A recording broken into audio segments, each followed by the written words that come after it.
President Xi's an incredible guy. Got along, made a lot of great trade deals, including over 200 planes for Boeing with a promise of 750 planes, which will be by far the largest order ever if they do a good job with the 200, which I'm sure they will. And that's General Electric also, the engines. So they're buying General Electric. So it's approximately 450 engines, 200 planes, and a promise of up to 750 if they do a good job. We had an amazing time. It was a very historic. Oh, look who we have. Hello, David. It was a very historic couple of days, I think. Million days. Sir, I know there'll be a lot of questions around the China trip, but just first on Iran, have you rejected the latest proposal from Iran, or where does that stand? Well, I looked at it, and if I don't like the first sentence, I just throw it away. What was the first sentence? An unacceptable sentence. Because they have fully agreed, no nuclear, and if they have any nuclear of any form, I don't read the rest of it. So 20 years is not enough for you, it's got to be a permanent. No, 20 years is enough, but the level of guarantee from them is not enough. In other words, it's got to be a real 20 years, not a big one. You've got to get all the fuel out and no more production. We have to get everything, but we're not even talking about, I call it the nuclear dust. Came up with a term which seems to have caught on. I'm talking about because they would not remove the... And they said that they can't remove it because they don't have the technology to remove it. Well, they don't have the type of tractors. They say the only one, they told me directly, they said the only one that can remove it is China or the U.S. We're the only ones with the equipment. They said you were right. It is a complete obliteration. With that being said, I want to get it. And they agreed to it, but then they took it back, but they'll agree to it eventually. Can I ask you about Taiwan? What did President Xi say to you about Taiwan? And what did President Xi say to you about Taiwan? And are you still going to approve the arms sale? So, President Xi and I talked a lot about Taiwan. He thinks they cannot have anything to do with what they're doing. I mean, he's against very much what they're doing. We talked about Taiwan. We talked about Iran a lot. And I think we have a very good understanding with both. On Taiwan, he does not want to see a fight for independence because that would be a very strong confrontation. And I heard him out. Are you going to say your word? No, I didn't make a comment on it. I heard him out. I have a lot of respect for him. On Iran, it's very interesting. He feels strongly they can't have a nuclear weapon. He said that very strongly. They cannot have a nuclear weapon, and he wants them to open up the strait. But as he said, they closed it, and then you closed them with a smile. And it's true. We control the strait, and they've done no business. Literally, they've done no business in the last 2.5 weeks, which is approximately $500 million a day. So we have. We're doing very well on all fronts. But sir, just before we leave Taiwan, Mr. President, President Xi said that there was a risk of conflict with the US over Taiwan. What's your response to that? I don't think there's a conflict, other than we don't need their strait. We don't need the Hormuz. On Taiwan, Mr. President Xi said there was a risk of conflict with the US over Taiwan. No, I don't think so. I think we're going to be. I think we'll be fine. He doesn't want to see. He doesn't want to see a war. And you have two things. You have the Iranian situation, and that I think we agree almost entirely, other than he's a buyer and we're not. We don't need it. And on Taiwan, he doesn't want to see a movement for independence. He says, look, we've had it for thousands of years, and then at a certain period of time it left, then we were going to get it back. They had the Korean War. A lot of things happened. And all this. But, no. On Taiwan, he feels very strongly. I made no commitment either way. We'll see what happens. What about the arms sales to Taiwan?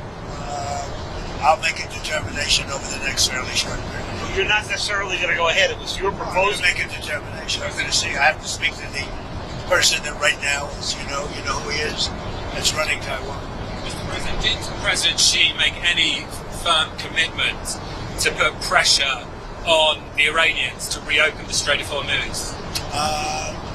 I'm not asking for any favors, because when you ask for favors, you have to do favors in return. We don't need favors. We've wiped out their armed forces, essentially. We may have to do a little cleanup work because we had a little month-long ceasefire, I guess you'd call it. But we have a blockade that's so effective. That's why we did the ceasefire. We really did the ceasefire at the request of other nations. I wouldn't have really been in favor of it, but we did it as a favor to Pakistan, horrific people, the Field Marshal, and the Prime Minister. But no, I mean, President Xi and I agree on many things, and we agree very much on trade. We're going to be doing a lot of trading. Our farmers are going to be taking in. I mean, our farmers are going to be very happy with the deal we made. Is your instinct that he will put pressure, that he will try and get them to Ask him to put pressure because I don't need favors. I think he will. I think automatically he'd like to see it opened up. He gets about 40% of his energy or his oil from that, from the strait. We get none. We don't need it. Mr. President, on Truth Social, you said that President Xi had made a reference to the decline of the U.S. We didn't hear him say that. Maybe it was something he said in private to you. So what was it, first of all, he said that prompted you to do this? He made a statement. It might not have been from him. It was somebody, but they talked about the decline. But he said today, and he said it very publicly, he said the U.S. was declining for the last 4 years. And he said what President Trump has done in the last 15, 16 months has been virtually a miracle. He said we have the hottest country anywhere in the world. But he said that it was a declining country. Under Joe Biden, he said we had a seriously declining country, which we did, with people pouring in from all over the world, from prisons and everything else. He said what President Trump has done has been a virtual miracle. It's the hottest country anywhere in the world, and it is, yeah. On a different subject, on Cuba, there's reporting that Raul Castro could be indicted by the DOJ, I believe.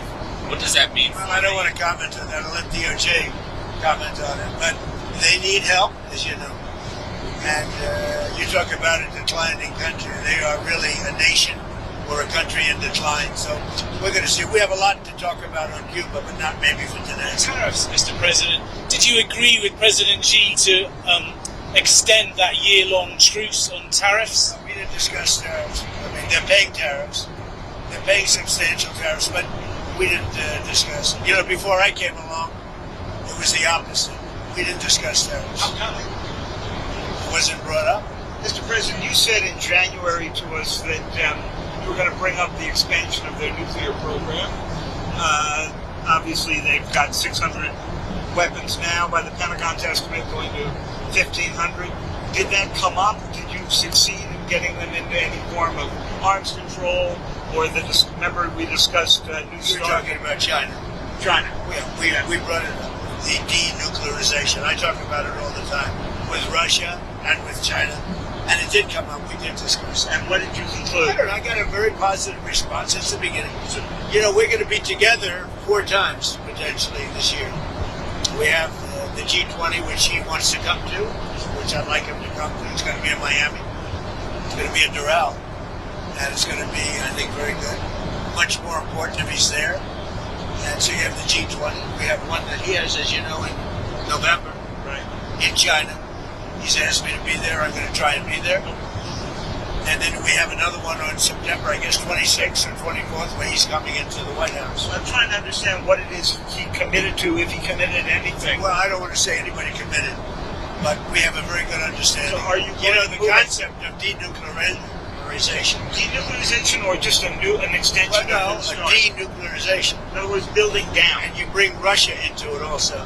But the concept of that is something that would be very good. Sir, can I ask about the political prisoners in China? Did you bring up with President Xi any of the political prisoners in China? Are any going to be released? Any progress? I think he's giving very serious consideration to the pastor. The pastor is said he's giving very serious consideration to that. What about Jimmy I discussed it. What about Jimmy Lai, It's Mr. a tougher one. I did bring it up. It's a tougher one. For him, it's a tougher one. What did he say about I it? understand it. For him, it's a very. He told me. I don't want want to mislead anybody. He said Jimmy Lai is a tough one for him to do. You know, they went through a lot, and right or wrong, they went through a lot. So he told me that would be a tough one. He said he's going to strongly consider the best. Sir, can I ask you two on technology? First, computer chips, advanced computer chips like the H200s that Jensen has. Did that come up at all with you? It didn't come up, but as you know, Jensen was there. He's an amazing guy, NVIDIA. And he would be inclined. You know, they have much higher level than the H200. But the H200 is good. China needs it. And so, yeah, it came up. They haven't bought it we so haven't far. much, no, because they chose not to. They want to try and develop their own. But it did come up, and I think something could happen on that. Okay. And then on artificial They intelligence, have quite a bit higher level. But the H200 it's a great chip. and then on artificial intelligence, what is it that you want to get done? Did you bring up? We did. We talked. You know, we're leading by a lot, but they're second, and they're very strong. And we talked about possibly working together for guardrails. And what And kind he's- of and he's guardrails? very- What kind of The guardrails? standard guardrails that we talk about all the time. AI is fantastic. So many things can happen in terms of health, and medicine, and operations, everything. Military, and so many things can happen, but it's also got some drawbacks. And we're talking about, we probably will. We're going to work together. We had a very good conversation about a lot of stuff. So biological, nuclear, Could be, cyber. yeah. Did you specifically discuss those risks? We discussed, I would say, almost everything you could discuss except for a reduction of tariffs. On Iran, Mr. President, just to be clear, I mean, what's next? Is the threat of the bombing starting again? How realistic is I that? don't want to say that. I mean, I'd like to tell you. I'd like to say on a certain hour, a certain day, the bombing is going to start. I don't want to say that. I can only say that Iran, I can say this with very, very strong conviction, Iran will never have a nuclear weapon. Not going to happen. What would the use They have be? no chance. What would the use be of repeating the bombing? You did it for 38 days. Well, no, we did. And you did not get the political changes in Iran. No, I had a total military victory, but the fake news, guys like you write incorrectly. You're a fake guy, and guys like you write about it incorrectly. We had a total military victory. We knocked out their entire Navy. We knocked out their entire Air Force. We knocked out all of their anti-aircraft weaponry. We knocked out all of their radar. We knocked out all of their leaders, number one, and then we knocked out all of their leaders in the 2nd Division, and we knocked out numerous of their leaders in the 3rd Division, and they're very confused. We've had a total victory, except by people like you that don't write the truth. You know, you should write. I actually think it's sort of treasonous what you write, but you and the New York Times and CNN, I would say, are the worst. So on another And war. you should know better than that. You know, you're a On a professional. You know better. Your editors tell you what to write, and you write it. You should be ashamed of The subject yourself. of another war. Is there any I actually think it's treason. When you write like they're doing well militarily and they have no Navy, no Air Force, no anti-anything. By the way, we knocked out 85% of their manufacturing for missiles. We knocked out everything. We haven't knocked out other than one bridge, and we did because they misbehaved. But we have bridges we could knock out. We could knock out their bridges and their electrical capacity within 2 days. We could knock out the whole thing. And then I read the New York Times, and they act like they're doing well. And everybody knows it. That's why your subscribers are way down. You know, the Times subscribers are way down because it's fake news. Did you discuss Way Ukraine? down, way down. Did you discuss Ukraine at all with President Xi? And is there any movement on that? I did. We discussed, well, it's one that we'd like to see settled. Until last night, it was looking good, but they took a big hit last night. So it's going to happen, but it's a shame. 25,000 people died last month. Yeah. Admiral Cooper of CENTCOM was asked yesterday about the strike on the girls' school on the first day of the war. Oh, it's under investigation. You're talking about the And original. it said it was the only case of investigation at the moment into civilian I casualties. think we have a couple of things under investigation, but that is under investigation. Are you able to confirm yet that it was a US missile? Who you with? BBC for the radio. Fake BBC. You mean the ones that put AI in my mouth? The ones that gave me had me saying a statement that they now admit was not true. That the ones that put terrible words in my mouth and then had to admit that it was fake. The ones that are being sued now for $5 billion and don't know what to do. You're with BBC. They're another fake outfit. Yeah. About the deals in China. Did you get a deal on soybeans? You know, the farmers. Yeah, the farmers are going to be very happy. They're going to be buying billions of dollars of soybeans. Yeah. Well, we were talking about Britain, but Keir Starmer, the Prime Minister there, is in a lot of trouble. I know you were asked about this. Well, he's in trouble for two reasons: energy and immigration. He's very bad on energy. He should open up the North Sea. He's got a gold mine, and he should open up oil in the North Sea, and he doesn't. They have a tremendous value. You know, they buy their oil, a lot of it, from Norway. Norway gets it from the North Sea. Not as good an area as Scotland and the UK has. So they're paying Norway a fortune for oil that they take out of the North Sea. Do you think Starmer's going to survive as Prime Minister? It's a tough thing, unless he can straighten out immigration where he's weak. And if he doesn't start drilling and stop with the windmills all over the place that are causing havoc. They're causing havoc. Most expensive form of energy. They kill the birds. They're unsightly. They're ruining the landscape. If he doesn't stop with the windmills, he's got to do energy. He's got to open up the North Sea. You know, he's got one of the greatest oil finds anywhere in the world, and he's not using it. And I tell him that. He's not using it. Should he quit? The oil companies call me every day. Please, please, we want to go to the North Sea. He doesn't allow it to happen. Should he quit? I don't say that. I think he's a nice man, actually. But, I mean, I didn't like when we're going to send ships as soon as you're finished with the war. Well, we're sort of finished militarily, pretty much.